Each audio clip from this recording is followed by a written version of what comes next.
It's funny when the complexity of this geopolitics has to be sold to the public. It's sold in the most absurd ways, such as, well, we want to have more women rights in Ukraine. Sorry, women rights in Iran. Like, this is apparently what drives the great power rivalry. But to what extent? Sorry. No, I mean, like you look at this Pawnee Beach tragedy where 16 people were killed. And we know that the person who committed the crime was an Islamic State sympathizer. And already they're pinning the blame on Iran. Why is Mossad involved in this Signet police investigation? I mean, it seems as though they're looking for every single pretext to create public anger at Iran. Yeah.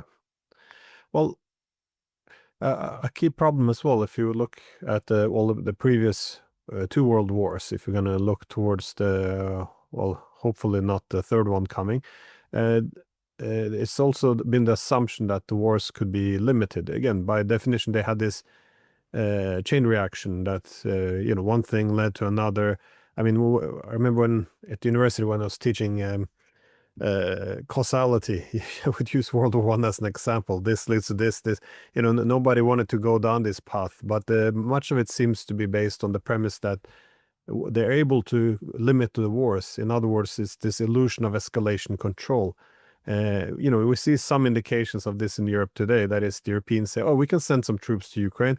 The idea is we can just tip the scales a bit towards Ukraine's favor to rebalance it, and then stabilize the front lines so we can keep the war going. But it seems like the delusion, the fact that they will be able to control this, and somehow that the Russian responses to Europeans entering the battlefield, and then let's just contain the war to Ukraine and Russia. Europe should not be a part of this war. We're just sending troops and weapons and the targeting. But how do you see this in a wider historical context, and what we're seeing in the world today, though? I know that's a Yeah. very big So question, and it's look, wide. look. Yeah, I mean, but it's a common pattern in history where all wars started out as limited wars where one party is trying to achieve certain strategic objectives. And it always escalates into a full-scale war beyond anyone's control. Okay, there's the idea of mission creep. So think about Vietnam, where at first America was just sending in some advisors or trainers into Vietnam to bolster the South Vietnamese regime. And eventually it escalated to the point where, the entire American military was involved in a full-scale war in Vietnam. So I think one major flashpoint that we should look at is Venezuela, right? Because Trump is very clear. Trump is saying that, I'm not going to declare war. This is just a operation to destroy drug cartels. Because Maduro, he is a drug kingpin, and we are trying to save as many American lives as possible. Okay, so that's just the rhetoric for public consumption. We all know that Venezuela has the world's largest proven oil reserves, and Trump is trying to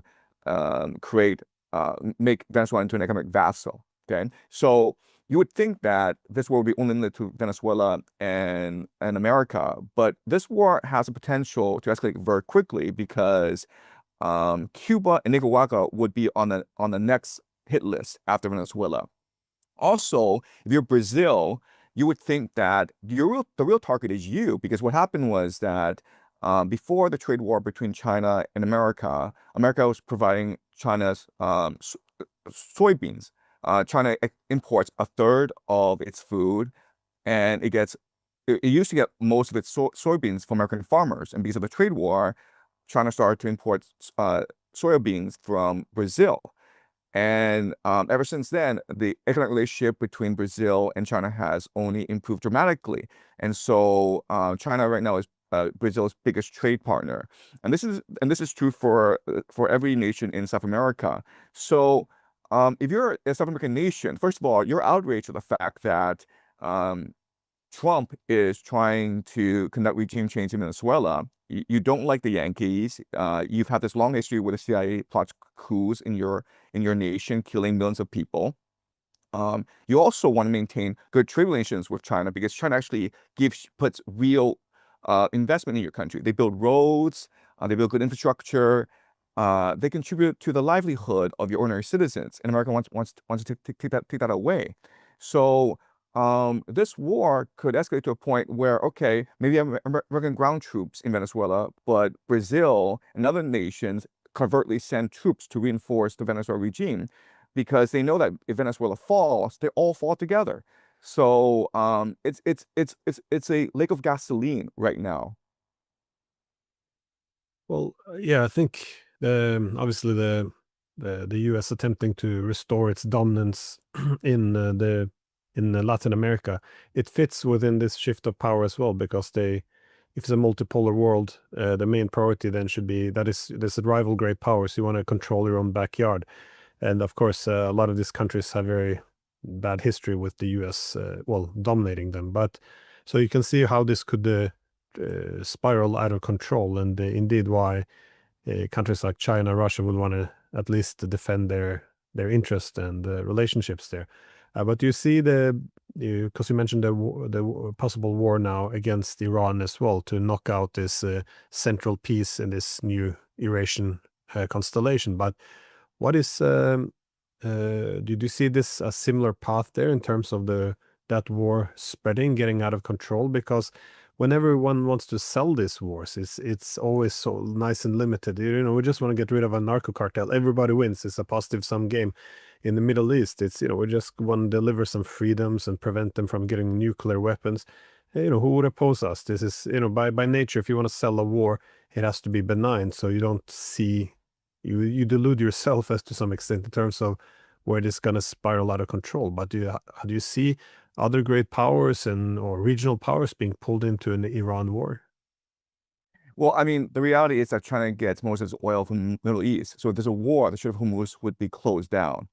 And that would create economic chaos throughout the world, especially Southeast Asia, which depends, Korea, South Korea, Japan, and China, which depend on most of its oil from the Middle East.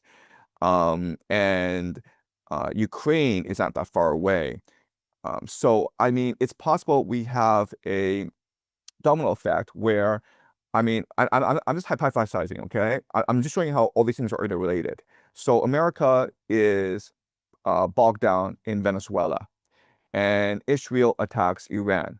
Iran, to defend its interests, will shut down the Strait of Hormuz. And then America will send in ground troops to reopen the Strait of Hormuz. Russia helps Iran by pushing to Odessa, which forces the Europeans to defend Odessa. Basically, the European nations have to go full adult male conscription to defend Odessa. They don't have enough manpower as it is. Maybe Japan and China start to exchange heated rhetoric. Okay, so the world is interconnected, and it could be a situation where one flare up in one part of the world escalates to other parts of the world.